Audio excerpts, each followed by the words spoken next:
Karbala में हरम मौला अब्बास अलैहिस्सलाम के नए दरवाज़े की तकरीब रुनुमाई मुनक्किद हुई।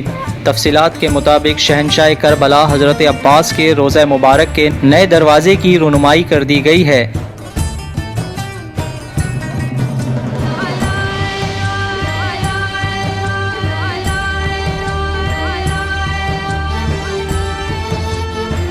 ये दरवाज़ा गुज़िश्ता साल 40 से ज़ेर तामीर था।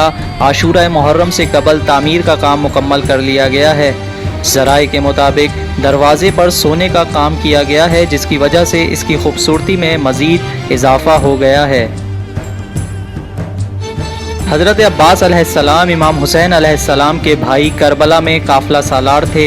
आपकी वफ़ादारी और बहादुरी की वजह से यजीदी लश्कर पर शदीद खौफ तारी रहता था।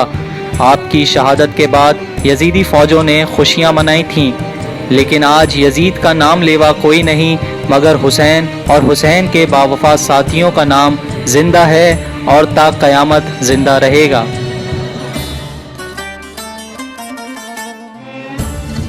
ज़ियारत मुक़द्दसा की मज़ीद ख़बरें जानने के लिए विज़िट कीजिए हमारी वेबसाइट www.jtv.com.pk और हमारे YouTube चैनल JTV को ज़रूर सब्सक्राइब कीजिए।